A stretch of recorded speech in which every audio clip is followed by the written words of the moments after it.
Let us now begin our third panel for the first parallel session. Our speakers for this session will focus on the theme, Situating Indigenous Notions of Sustainability in the Sustainable Development Goals. Okay. So, for our first speaker for this session was Professor of Philosophy at the College of Social Sciences, UP Baguio, before retiring in 2017 January. She has authored and co-authored several publications, delivered papers and conferences, and served in local and international editorial advisory boards. While retired, she finds time to publish articles, read conference papers, and retain membership in editorial boards of one local, Philosophia, and two international journals, Journal of Multicultural Discourses and Annual Review of Critical Psychology. To her great consolation, as she gets reinvigorated being with young people, she's sometimes invited by UP Baguio to teach ethics in undergraduate or graduate programs. So with her paper titled Cultural Rights, Thinking Beyond Culture as Instrument for Localization of the SDGs, friends and colleagues, please help me welcome Professor Narcisa Paredes Canilao. I wish to highlight in this brief presentation the need to ensure that culture is not instrumentalized, but rather treated as having inherent value. This is of particular urgency in putting culture at the forefront in any world agendum on sustainability that has so far limited itself only to economic, social, and environmental sustainability. I will argue that the recognition of cultures as inherently valuable is not only a basic cultural right, but the ethical requirement of the right to cultural survival. Further, I propose here, cultural recognition can be a robust springboard for a concept of cultural sustainability. These problems are for deliberation in this presentation vis-a-vis culture in the SDGs, and I'll be asking three questions. How is it to acknowledge and nurture cultural diversity? Second, what constitutes the recognition of inherent rather than instrumental value of cultures for sustainable development? And third, what about cultural sustainability? What is economic, social, and environmental sustainability without sustainable ways or forms of life? The key concept here is recognition as a need or demand by national liberationists, minority or subaltern groups, and some forms of feminism, LGBTQ activism, and multiculturalism, also known as the great identity movements of the 1980s and 1990s, known later by the slightly dismissive term identity politics. In Charles Taylor's 1994 essay, The Politics of Recognition. This classic essay is a disquisition on how the new politico-ethical concept of recognition was already augured by earlier upheavals of the old order in European and North American history, by the breakdown in social hierarchies simultaneous with or followed by greater upheavals in European thought that ushered the era of natural rights and universal equality. Against this backdrop of European American social and intellectual history, with real-life lessons from Canadian multicultural experience, Taylor manages to delineate what is recognition, its most significant components, which claims may be valid, and which ones may be troublesome. These are discussed in the first part of the presentation. The second part consists in a reiteration of how recognition is of how recognition aids in the intrinsic rather than instrumentalized valuation of culture, and what insights about cultural sustainability might be inferred from Taylor's critical exposition. So, what is recognition? What or who are recognized and by whom? I'm going to elaborate 6 key ideas found in Charles Taylor's 1994 essay. The first key idea, the recognition between identity and, the link between recognition and identity. What is recognized is a person's or a group's identity, described as a person's or a group's understanding of who they are, of their fundamental defining characteristics as a human being. Identity is never a solitary affair. Rather, it is forged and made to flourish through recognition of one's identity by others. Particularly for identity movements, a more sinister link between identity and recognition is noted by Taylor, affirming what Frantz Fanon has previously identified as epidermization in his psychological studies of racism. The absence or withholding of recognition or misrecognition by others can be damaging to a person or a collective, and worse, this confining, demeaning, or contemptible picture of themselves can be internalized by them, resulting in a false, distorted, and reduced self-concept. That the oppressed eventually see themselves in terms of their oppressors' projections of them is a common structuring mechanism in the mis- or non-recognition of women, other genders, blacks, indigenous peoples, and the colonized, resulting in low self-esteem, self-depreciation, and self-hatred. Recognition thus goes beyond mere acknowledgement of cultural diversity. It is not only, writes Taylor, a courtesy we owe people, it is a vital human need. Secondly, recognition effectively starts with victims of mis- and non-recognition, purging themselves of imposed and destructive self-identity. The second key idea, there are two poles of recognition. On the one hand is dignity, and on the other is authenticity. Taylor assays that the identity recognition discourse is anchored on two new concepts brought about by the breakdown of hierarchy and modern secular ways of sourcing the self. These are the dignity pole and the authenticity pole. In an earlier era, in 18th century Europe, honor was the ideal. Honor was bestowed only on deserving individuals, in contrast to the newer idea of dignity, which was deemed inherent in the individual in a political order that was now egalitarian.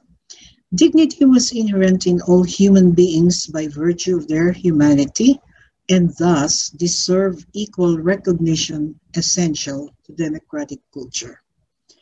Authenticity. Unlike in traditional society, where the source of an individual's dignity was something external, for example, the divine, under modernity with its massive inward turn into the subject, the source now was said to lie in the depths of one's being. To be a dignified human being, one had to be in touch with their true self, which is their authentic selves. The true self, is one particular to me alone. It is original, not copied or imposed. Being true to myself means being true to my own originality, which is something only I can discover or articulate. The flourishing of my authentic self is through self-fulfillment and self-realization. Further, Taylor notes, authenticity became a powerful moral ideal, according moral importance to not regarding myself as an instrument, not taking an instrumental stance towards myself. Otherwise, I may lose the capacity to listen to the inner voice. To further elaborate authenticity, the pole of difference, Taylor cites Herder, who conceived of originality at two levels. The first level is the level of the individual person among other persons, and the second level is the level of the culture-bearing people among other peoples. Just like individuals, a vogue should be true to itself, that is, to its own culture. The third key idea, dignity on one hand and authenticity on the other, results in two types of politics. Dignity results in the politics of universalism and authenticity in the politics of difference. The politics of universalism emphasize equal dignity of citizens. The content of these politics are equalization of rights and entitlements, a society without discrimination. Everybody is now a Mr. or a Mrs., better still, a Miss. Titles like Lord or Lady are dispensed with. Under politics of difference, everyone ought to be recognized for their unique identity, because it is precisely this uniqueness that has been ignored or glossed over in their assimilation and subsequent homogenization under a bigger group. This assimilation is a cardinal sin against authenticity. As Taylor sees it, politics of difference is problematic. Two claims in particular. First, the claim that not only are cultures potentially equal in the respect and recognition of their uniqueness, but are equal in fact. Second, the claim that there are no difference blind or value neutral standards for judging the worth of individual or cultural achievements, making equal recognition a fictional ideal. These standards are rather created by and suffused with the biases of the dominant culture. Taylor's response, this is a matter of will, not of objective or subjective validity or invalidity. What he is saying in effect is that of the two senses of recognition, one epistemological, as when you say, I recognize something, I've seen it before, so that means you are seeing it again and you are reminded about your previous knowledge about it. So that's the epistemological sense. And the practical sense is recognition as bestowing status on somebody. So it is the latter sense that Taylor invokes. What is needed, therefore, is the hermeneutic strategy of fusion of horizons, a term Taylor borrows from Hans-Georg Gadamer. The humility, not condescension, to step outside the purview of one's own horizons, so as to give space for the horizons of others, the horizons of their own understanding. Within this wider arena, our own parameters of understanding retreats to give way to recognition of the other. The fourth key idea, identity develops dialogically, it is nurtured through community. While identities need to be authentic, is intimately personal. It develops through community and thus dialogically. Dialogicality is a necessary dimension that balances authenticity. Identity develops in communication. First, with our significant others. And here Taylor borrows from the empirical research of George Herbert Mead and adopts a term coined by Mead. The genesis of the human mind is not monological, but dialogical. We define our identity always in dialogue with and sometimes in struggle against significant others, even when they are no longer around, and thus indefinitely. However, the role of relationship is only to fulfill but not to define ourselves, otherwise authenticity is sacrificed. Secondly, we become full agents capable of understanding ourselves and hence of defining our identity through our acquisition of rich human languages of expression. The fifth key idea, the struggle for recognition. It needs reiterating that recognition calls for a struggle towards a changed self-image, both on the receiver and the giver of recognition. We discussed earlier how the first step for recognition on the part of the receiver is to purge themselves and the demeaning self-internalized self-concept, and on the part of the recognizer, suspending any judgment or conclusion about another culture is the starting point. Even the prompt judgment that another culture under study is superior or has outstanding achievements will be inauthentic here, since it is merely a condescending or even a patronizing attitude. I come now to the last section of my presentation, and I will discuss what are the implications of what we just brought out about recognition in terms of the paper's problems. So regarding problem 1, how may recognition go beyond mere acknowledgement of cultural diversity? Recognition effectively starts with the victims of mis- and non-recognition, as we said already, purging themselves of imposed destructive self-identity. And with the non-recognizing party, disabusing themselves of the preconceived, imposed, and damaging images they used to have of others. So this is how a mere acknowledgement of cultural diversity is avoided, when instead cultural diversity is nurtured. The second requirement is the fusion of horizons. And as we mentioned it already, it is a broadening of horizons resulting in a transformation of standards for understanding another culture. About the second problem, how may recognition help in the inherent rather than instrumental valuing of culture in sustainable development? So we will have to remember that the authenticity pole will be a very important guarantee against the instrumentalization of culture.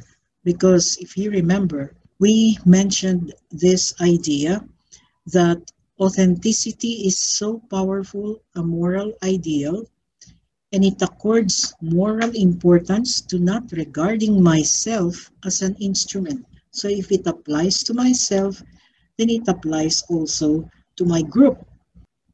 So I mentioned a while back that there is a problem in locating recognition from epistemology to ethics. What is the problem here?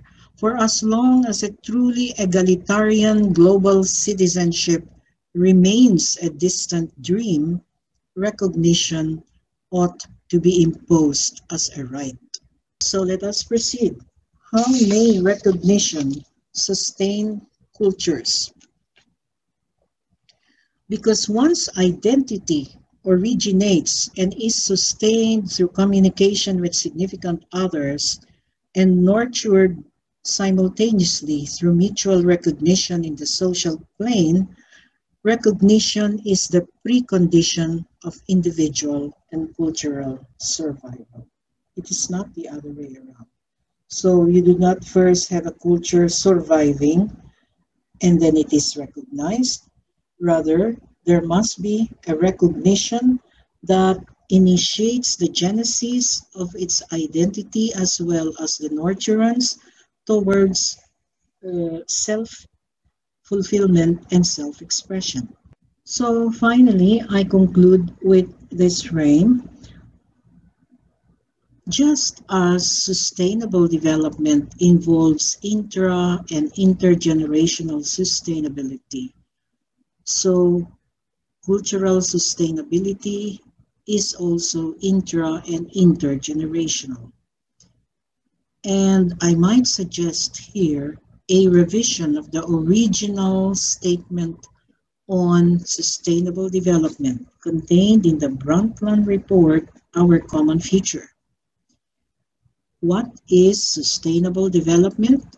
It is development that meets the cultural, economic, social, and environmental needs of the present without compromising the ability of future generations to meet their own needs. I end with that. Thank you. Thank you, Professor Canilao. Right? So should you have any question or clarification, we will have a Q&A portion later. So kindly reserve your questions. You may already actually type them in the chat box kung para hindi niyo malimutan. Right? So now let's move on to our next speaker. So we only have 2 speakers for our session. So our next speaker is Professor of History at the University of the Philippines, Baguio, and former director of the Cordillera Studies Center. She received her BA Social Sciences, major in Anthropology and History, MA in Social Development Studies, and her PhD in History from the University of the Philippines. She writes on ethnohistory, indigenous and local knowledges, worldviews, cultural and religious traditions. With her paper titled Welfare Rituals and Conceptualizations of Indigenous Sustainability in the Cordillera. Friends and colleagues, please join me in welcoming Professor Leah Abayao. Hello, everyone. Thank you for joining us in panel 3 of our virtual conference. So for this session, I'm going to talk about welfare rituals and conceptualizations of indigenous sustainability in the Cordillera.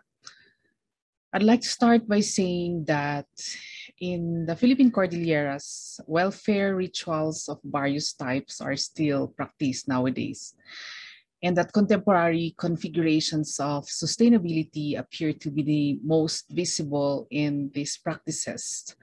I would like then to talk about these illustrative cases that show conceptualizations of sustainability in traditional welfare rituals associated with resource conservation in the Cordilleras.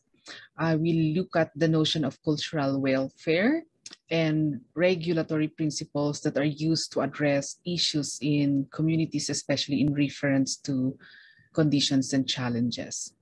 I'll start by resource sufficiency, care, and wellness.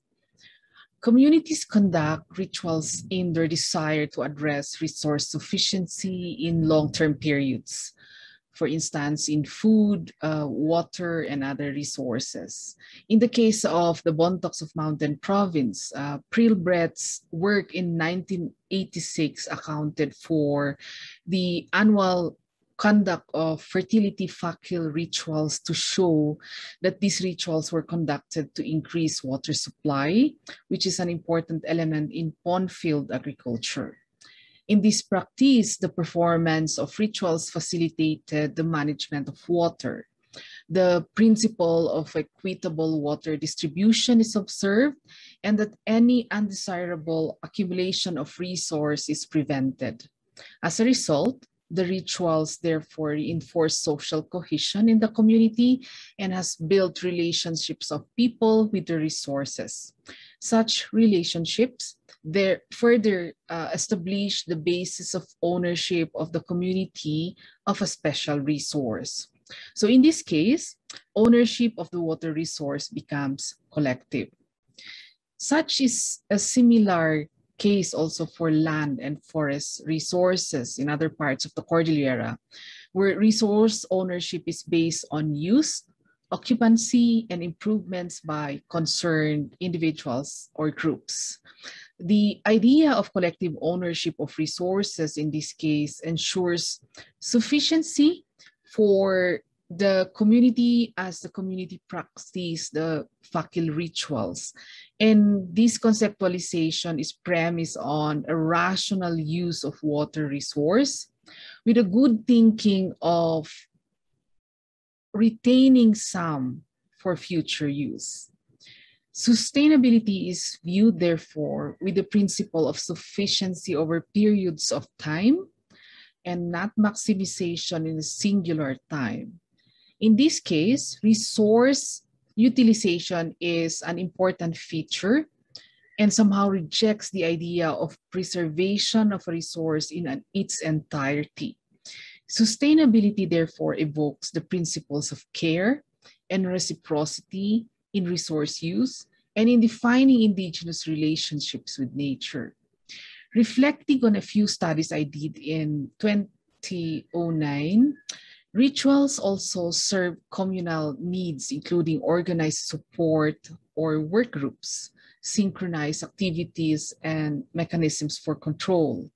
Certain taboo prohibitions such as fasting, abstinence from fish, observances of rest days that are practiced in various forms in the Cordilleras during and after ritual performances are enforced at the community level.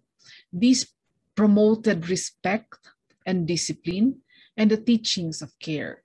Rituals are performed in honor of ancestral spirits by inculcating to people the traditions and values of resources, for resources, and more importantly, the regulated use of resources.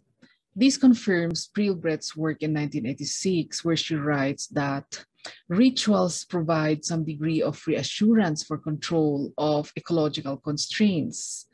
Rituals thus provide for the provisions of needs in the long term.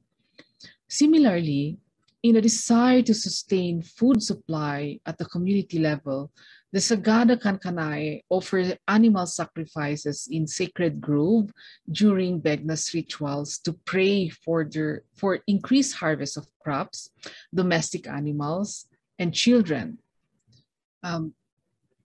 This is in the works of Henry Scott in 1956.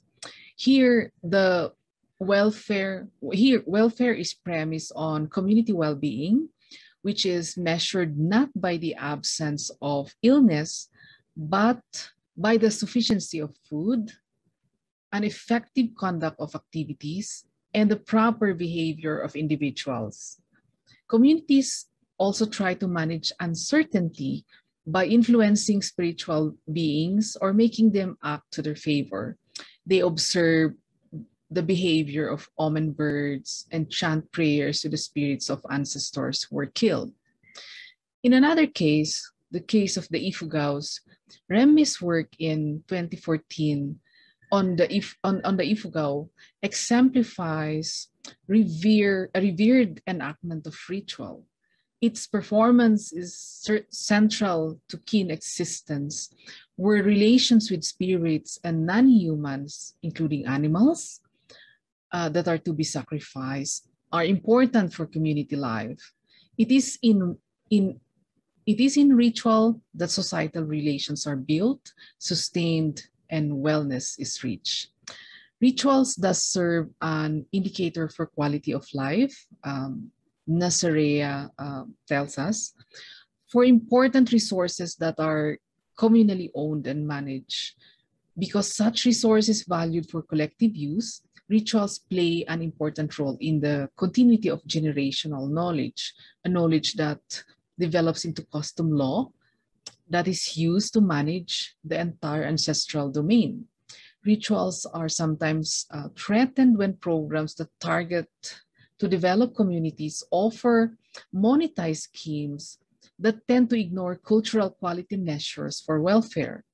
Accordingly, when people develop deep-seated relationships with their territories, attributes to these domains go beyond values and livelihood opportunities, Sangha would tell us.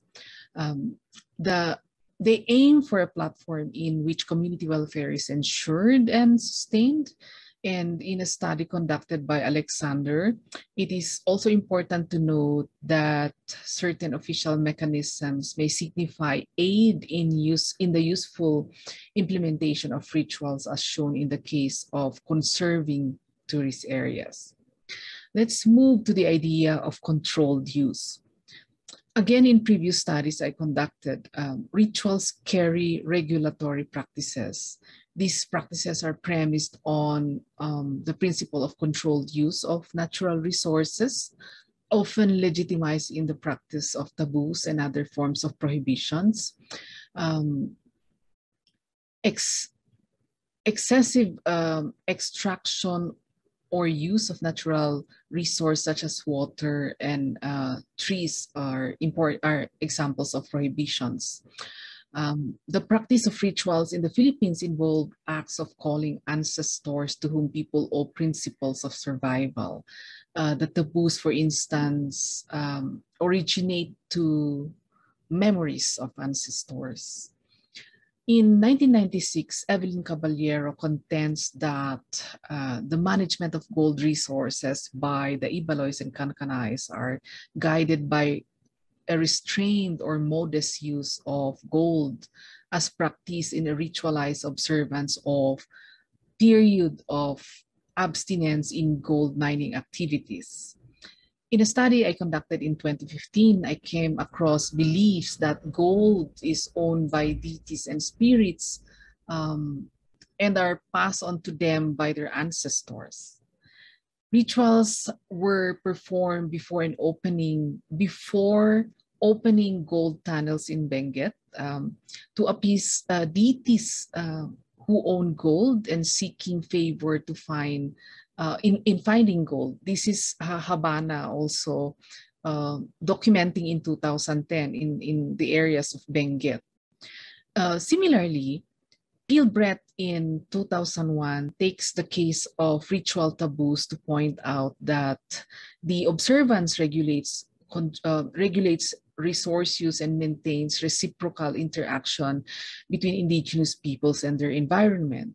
And therefore, indigenous peoples, in the case of the Philippines, commonly share taboos such as bringing soap or detergents to springs which might offend water spirits, or cutting of sacred trees in ritual spaces because these sacred spaces being off-limit areas show that regulatory practices are not just prohibitions, but also serve a long-term desire for resource security.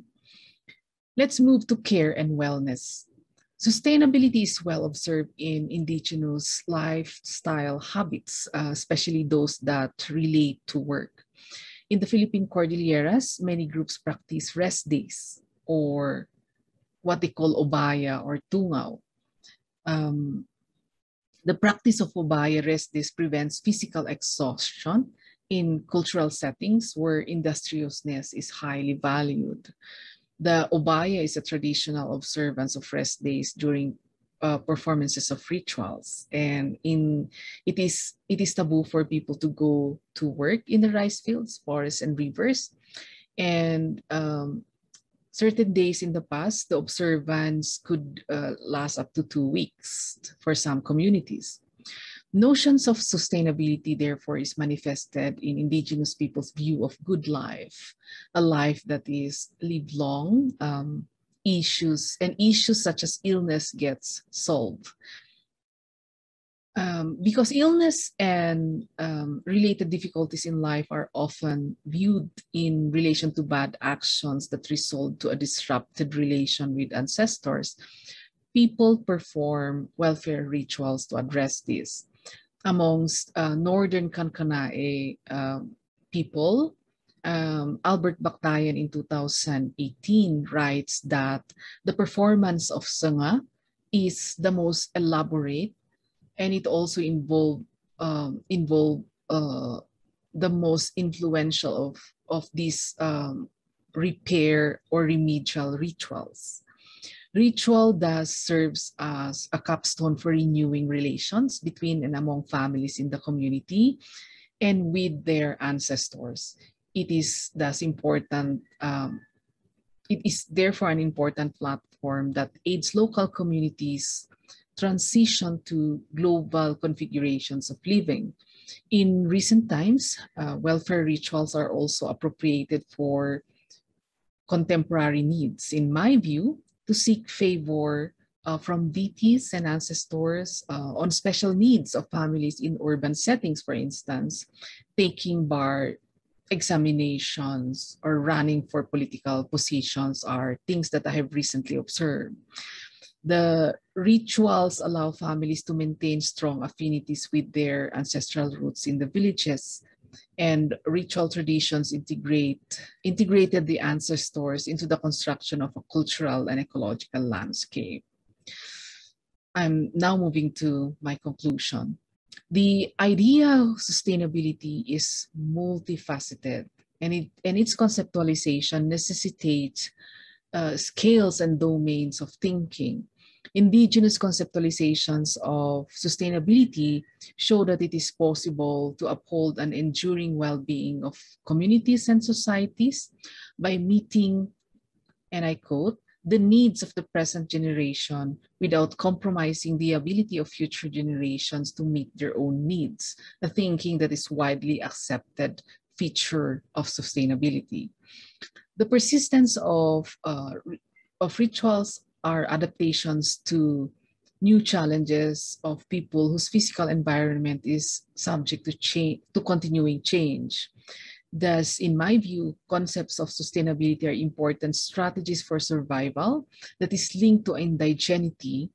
And as James Clifford views it, indigeneity as an active process of becoming, I see this as an aspect that is integral to views of sustainability in indigenous communities. It is therefore important to have this information in the configurations of SDG targets and indicators in the Philippines, and that it is good to encourage local governments to include measures of this in their monitoring system. And in that way, indigenous people's thinking and behaving will be captured in the reporting system. In the current listing of Philippine targets of SDGs, I think that reporting or monitoring will be much improved when the expected data is disaggregated. And I think I will end here. Thank you for listening. We can converse more about this in the Q&A section.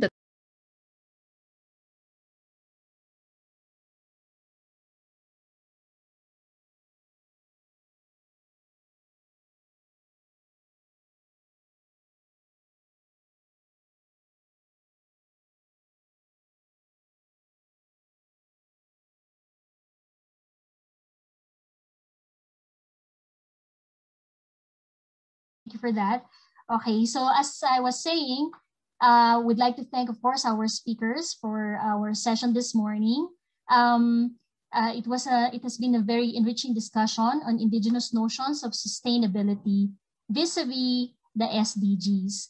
All right, so now we will now have an opportunity to ask our speakers or even in fact share our own ideas, okay, relative to what they have presented. So you can actually raise your hand, kung gusto niyo po na to verbally express your comment or your question, or pwede rin naman po sa chat box. Okay. So do we have questions here in our chat box? So maybe just while waiting for questions from our audience, from our attendees. No? So ano ba yung highlights? Okay, so based on what I've heard from the presentation. So very interesting po, no, nabanggitin. Actually sa akin it's really very basic, no, yung basic basic and yet so elusive, no, yung mga sinasabi na kailangan, no, para ma-achieve yung ating SDGs. As for Professor Canilao's presentation, there was emphasis, no, on the inherent rather than the instrumental value of cultures, right? Parang pag narinig natin, it sounds simple and yet yun nga, elusive, no? Ang hirap ma-achieve. Yan, no? Ang key dun sa kanyang pinesent is of course yung importance ng recognition, no? As the important element in sustaining cultures, no? Or cultural sustainability. Ayan. And as for Professor Abayo's presentation, no? Nag-focus nga po siya sa a discussion on traditional welfare rituals, no? Where we can actually extract the concepts of care, the concepts of reciprocity and the good life or the quality of life. And these are important resource for policymakers and therefore the key, no, as well is in understanding indigenous sustainability. Ayun po. So, do we have questions from the audience or comments po?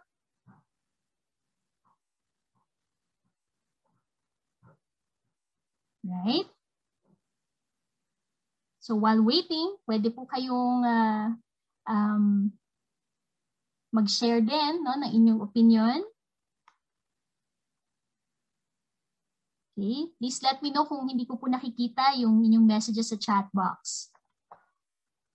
Right?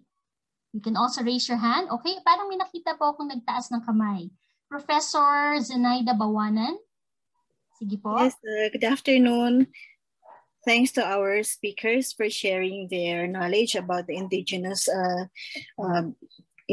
management or achieving SDGs through indigenous knowledge. My question is about some gaps pertaining to yung translation ng indigenous knowledge to the younger generation, kasi it seems that a lot of our young indigenous peoples are already going into the cities. So para baka nadadilute na yung kanilang indigenous knowledge, especially when it comes to sustainability. Right. Professor Bawanan, sa parehong speakers po ba naka-address ang inyong tanong? Yes, pwede naman. So, sino pong gustong maano? Professor Canilao? Or would you like to respond to the query of Professor Bawanan? Or Professor Abayaw?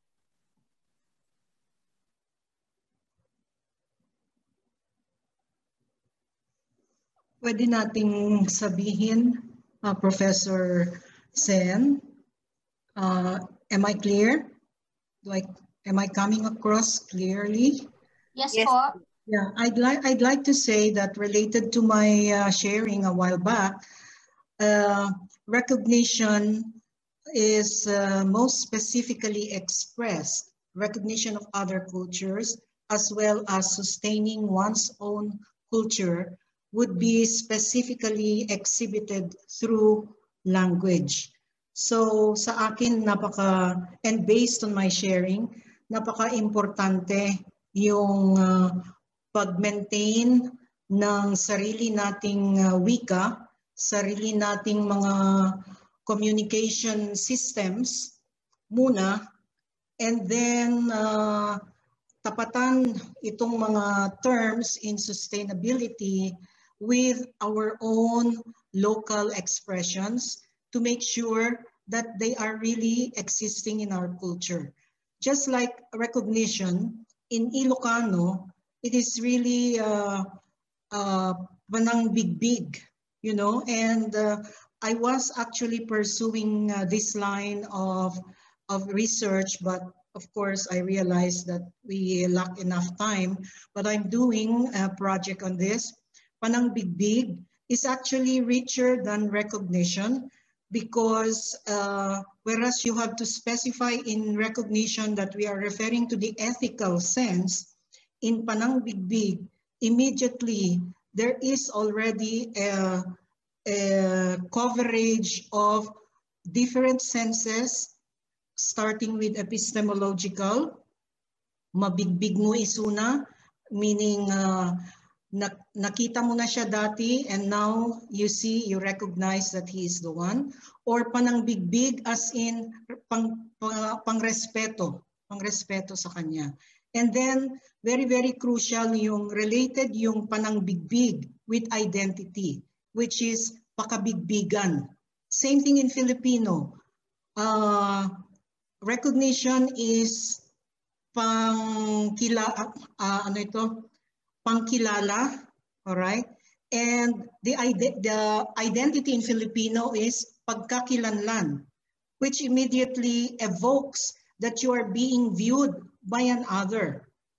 So this is an example of a research direction where you can always look specifically in terms of this discourse on sustainability.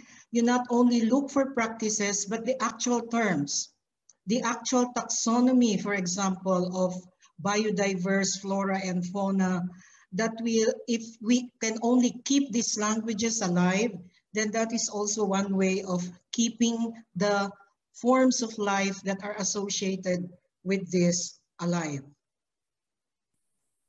I hope I answered the question. Thank you po, Prof. Canilao. May we also hear from Professor Leah Abayaw? Okay. I have 2 points, Ma'am Seni. The first point I'd like to make, I think, is that we'll have to take ritual as an evolving tradition, that it's not fixed, and therefore we don't see this as something, we don't worry about whether it has changed or it has tainted or it has a different feature, because they really change to suit situations. So whether you're when you're in the urban areas, you may observe a different feature about it. Or if you compare 1980s to present, then we'll see a different feature of the ritual. What hasn't changed, perhaps, is that it's important to look at the root principles of rituals. For instance, what I was talking about as the idea of regulatory use of resources or controlled use of resources, the very principles that make ritual important in current situations or in present days.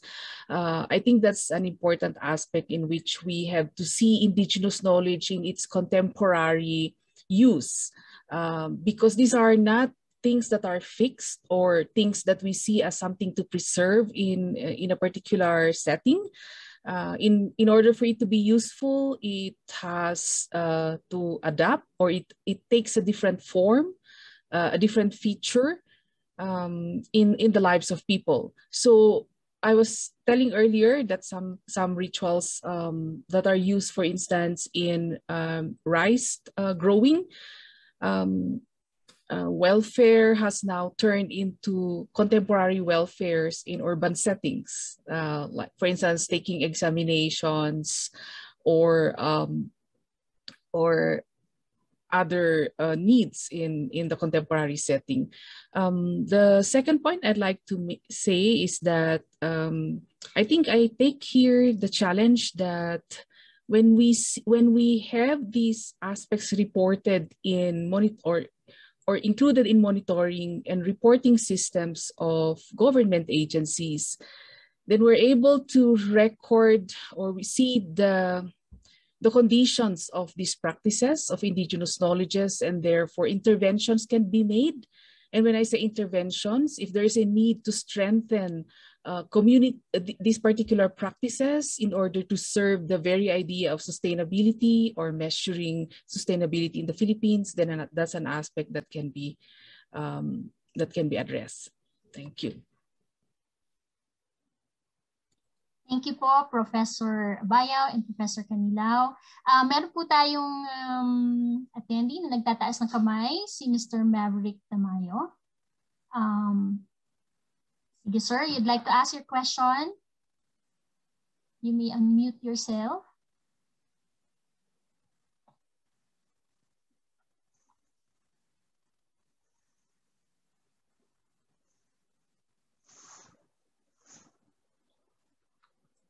right? Maverick, are you there? Hello po, ma'am. Hello po. Yes, okay, you have a question? Okay. Yes, ma'am. Congratulations po, Prof. Canilaw and Prof. Abayao for sharing your work po. Would like to direct po sana the question to Professor Lay Abayao regarding rituals po sana. Pertaining to rituals po, ma'am, there are some indigenous communities po kasi who are traditionally using threatened species for rituals like bayawak, pawikan, etc. Would like to ask, in your opinion po, how can this be harmonized in a way that it will be sustainable po in the long run? Thank you po.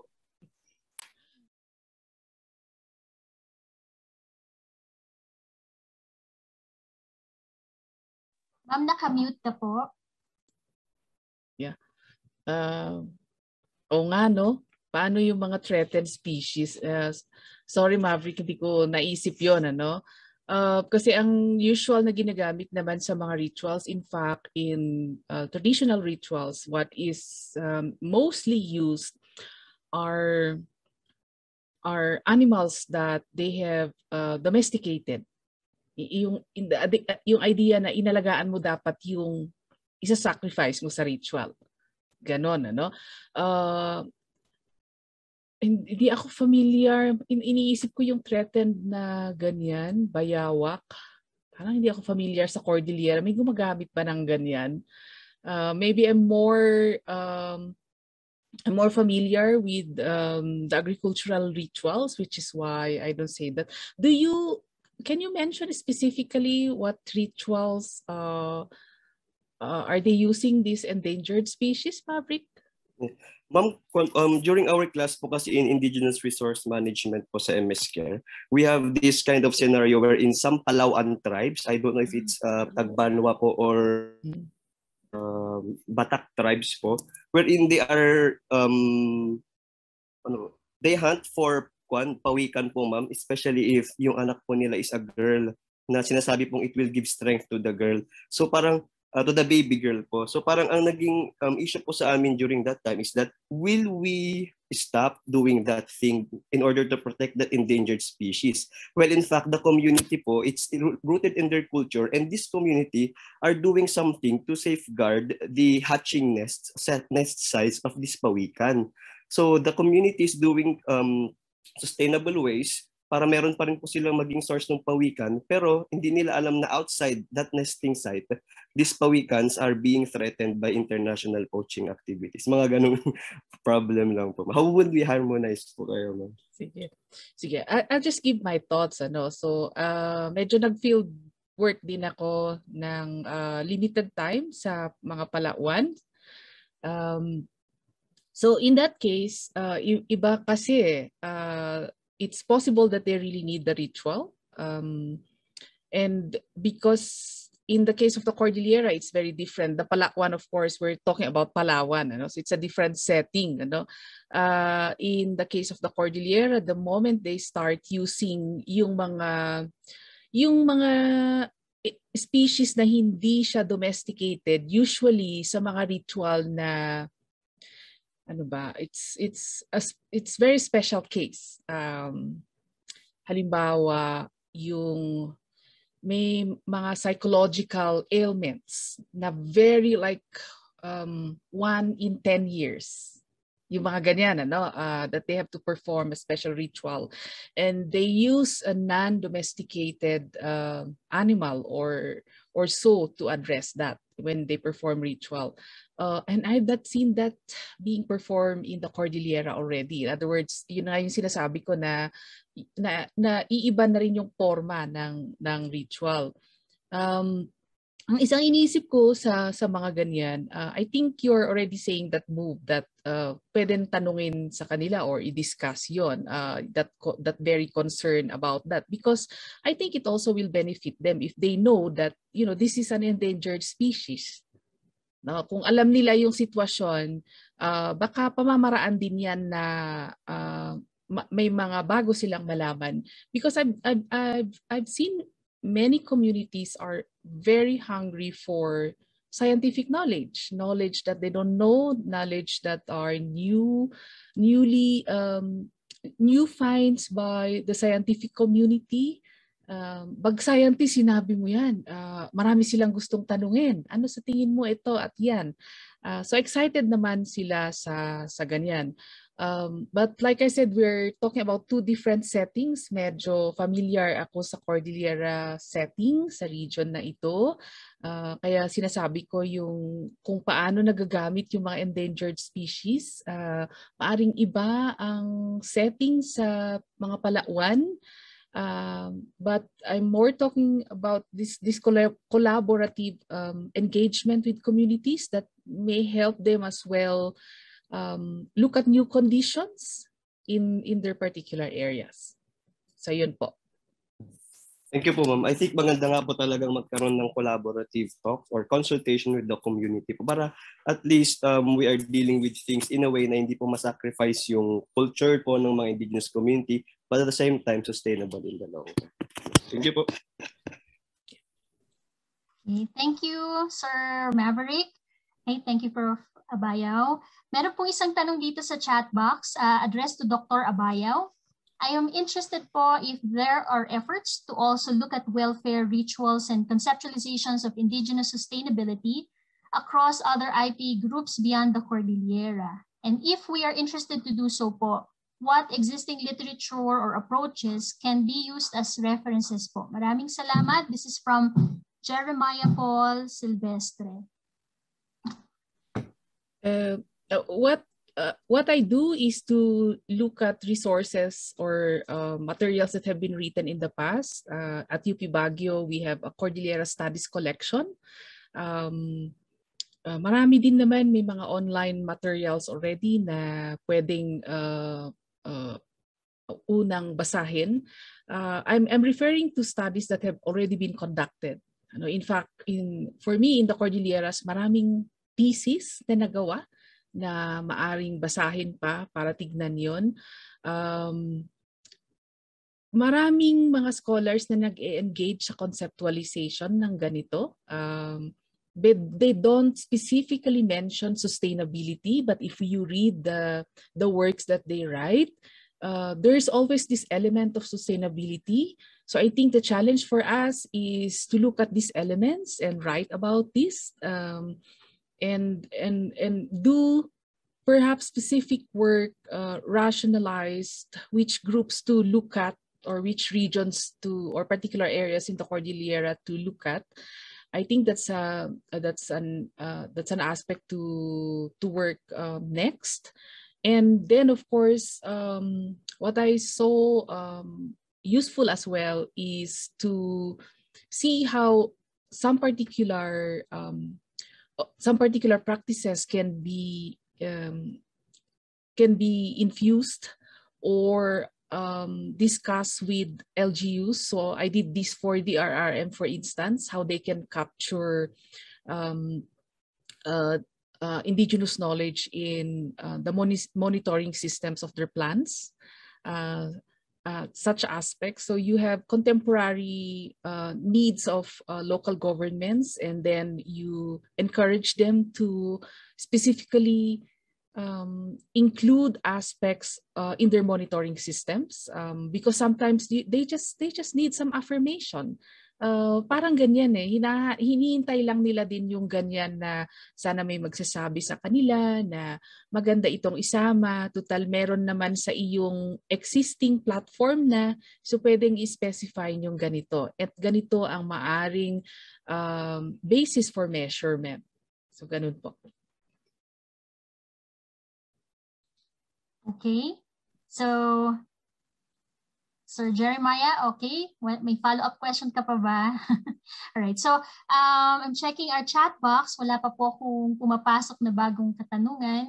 So please feel free. We still have, our session is until 2:30. So kung halimbawa pong meron pa kayong gustong tanong, pwede pa nating i-maximize yung oras at pwede pa kayong magtanong, no, sa ating speakers. Alright. Okay, so while waiting lang po, just in case meron pong iba sa atin na interested, habang nag-aantay po tayo ng mga tanong sa chat box or gustong magtaas ng kanilang kamay, right? Kung meron pong may gustong makakuha ng certificate from the conference, attendees should attend all conference sessions and answer the evaluation form at the end of the conference. Yung link po ng evaluation form, ipopost sa last day of the conference. Okay, mukhang may pumasok na pong katanungan. Let me just send directly to us. No? So, it is a question from YouTube addressed to Professor Canilao. Ayan, ito po ay para sa inyo, Prof. Canilao. You mentioned that language is important in retaining concepts of sustainability. Do you then find this as a reason for strengthening MTB MLE? So mother tongue ba to? Ano po yung ibig sabihin ng MTB MLE? Tama po ba? Ayan. Ma'am, Prof. Nars, ayan po. Naka-unmute na po kayo. Ayan. Yeah, thank you for that question. Definitely.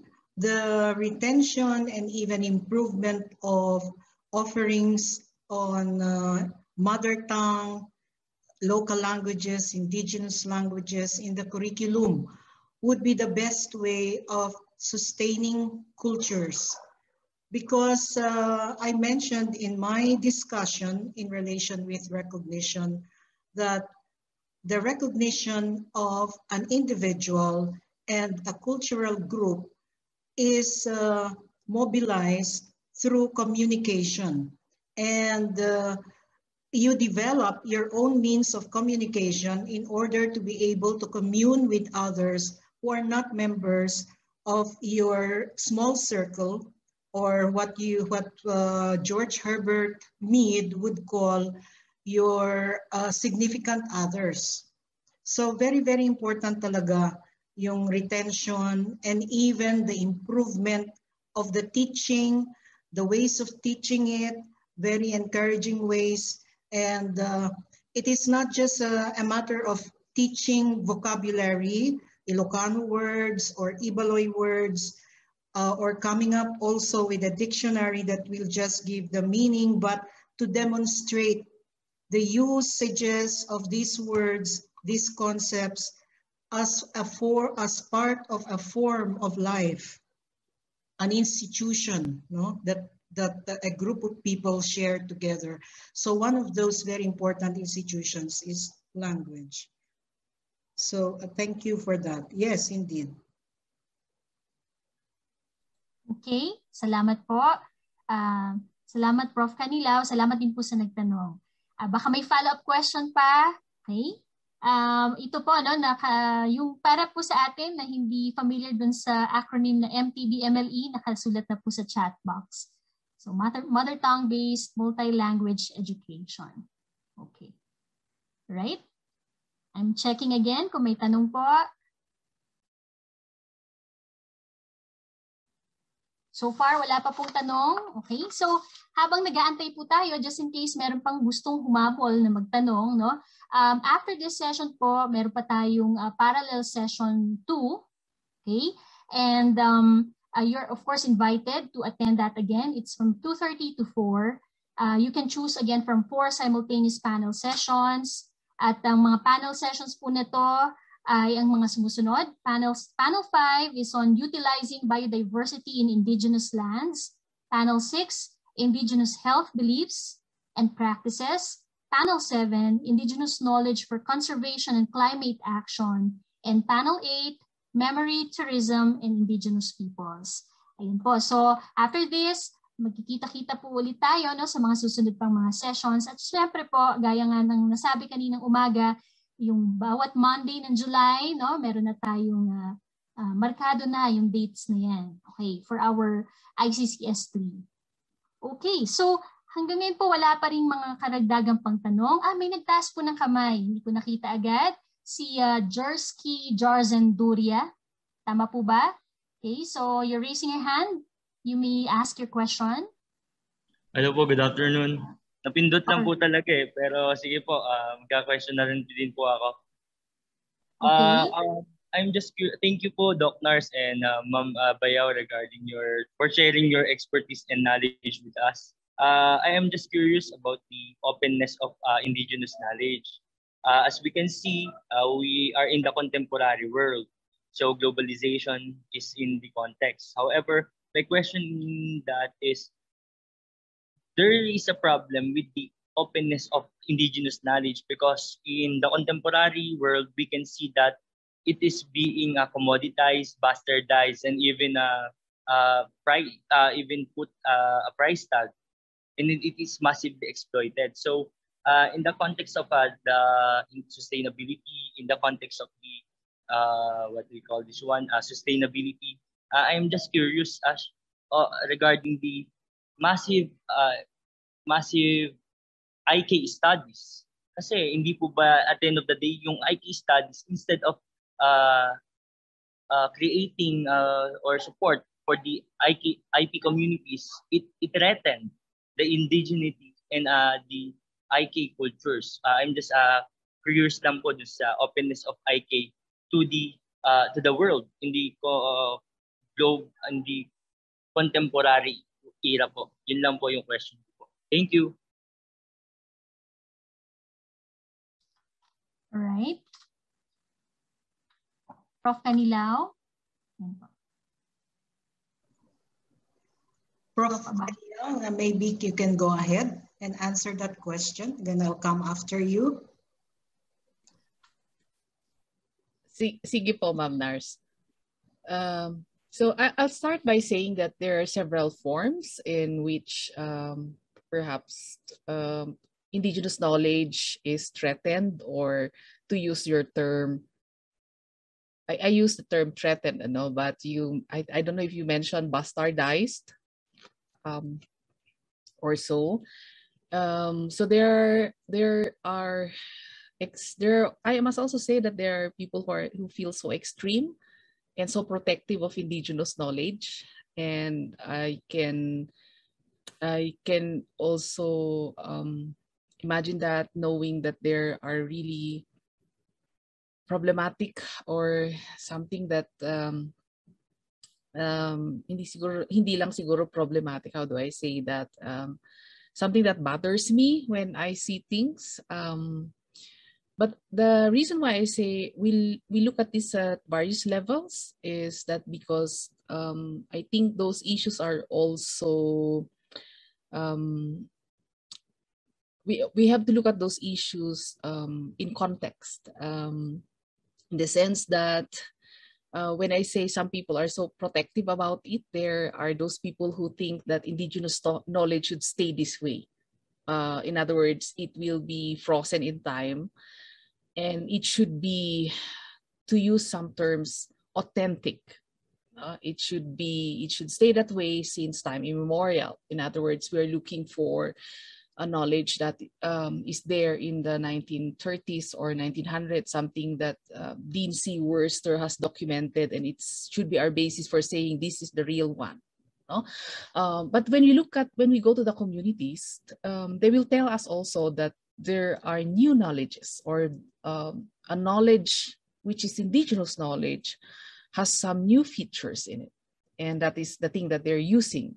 No, what I see is problematic, or that what bothers me is the exploitation part, no, or appropriation of knowledges of communities, and that's something that to me that I find it bothering, in the sense that halimbawa,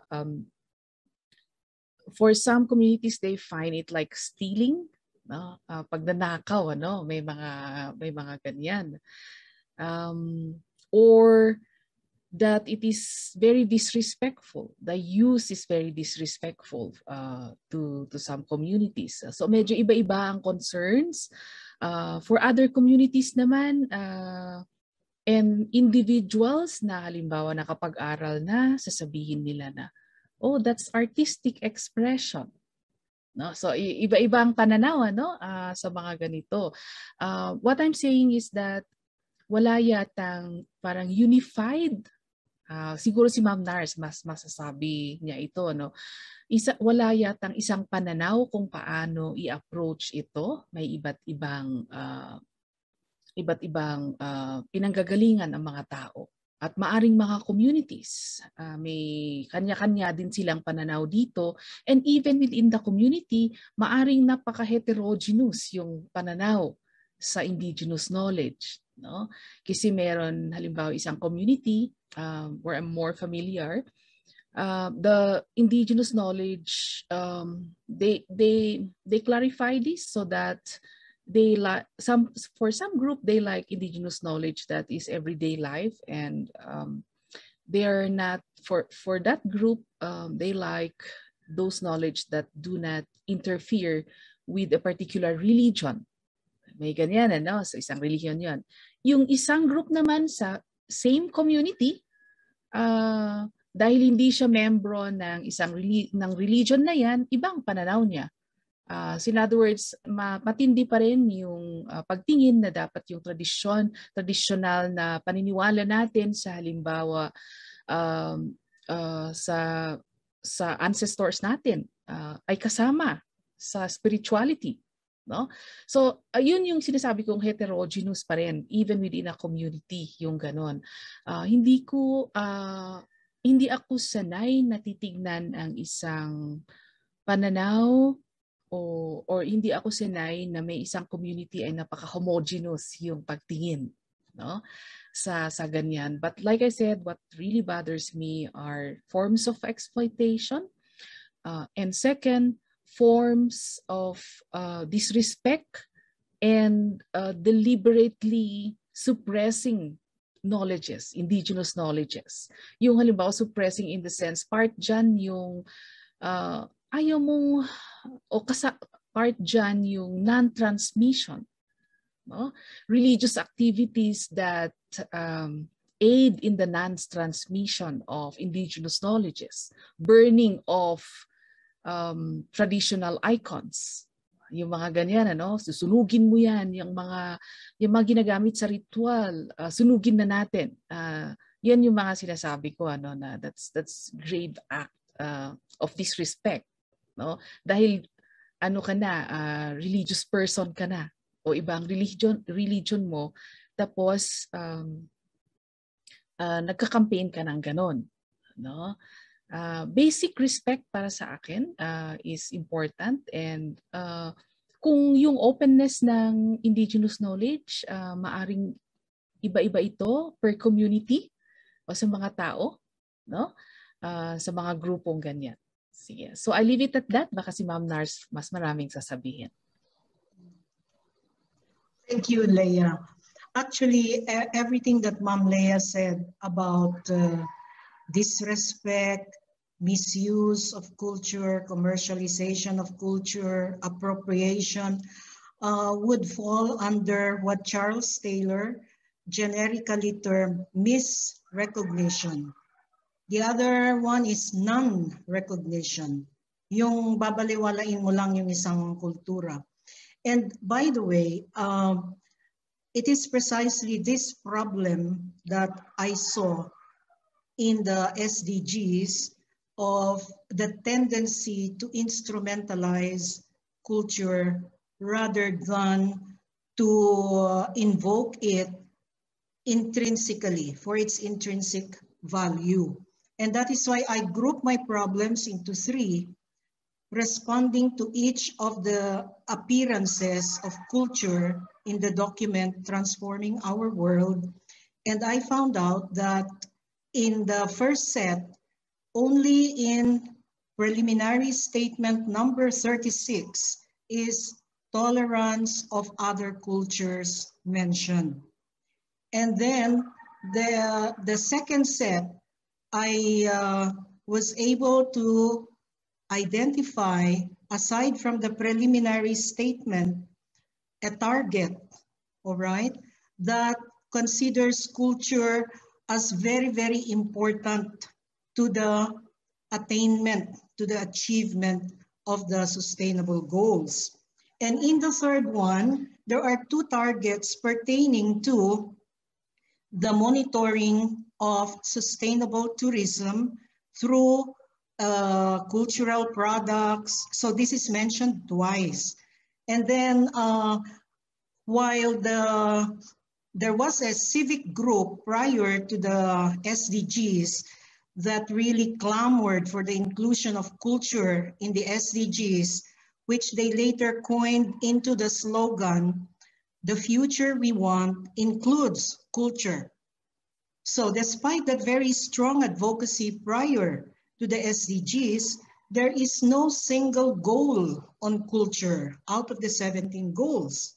So I am offering the concept of recognition by Charles Taylor as a way by which we can perhaps ensure that cultures in such discourses as sustainability are not only used as instruments for the localization, let us say, or so that nobody will be left behind with already a predetermined plan. Okay, so recognition will ensure, because of the pole of authenticity, that cultures or whole ways of life are not used as instruments to an end.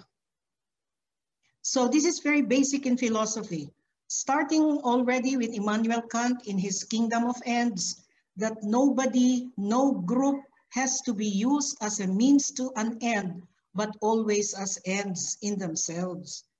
So this kind of an observation actually comes from my experience of having taught development ethics at the graduate program of the College of Social Sciences, wherein the original critiques of development actually targeted the non-inclusion of local cultures, the respect for cultures in the one-size-fits-all development that was imposed on the peripheral countries, thinking that they could replicate the Marshall Plan, which was supposed to rehabilitate post-war Europe.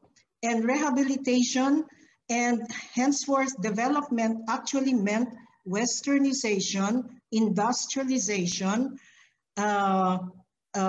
setting up of various infrastructures for development without regard for the local cultures. And also the definition of poverty, which is again very prominent in the Sustainable Development Goals, is not really culture sensitive. So that is where I am coming from. That is where my sharing is coming from. That is why I had three sorts of problems, because each one is supposed to address the weakness, no, in the SDGs, in the way that it is invoking culture.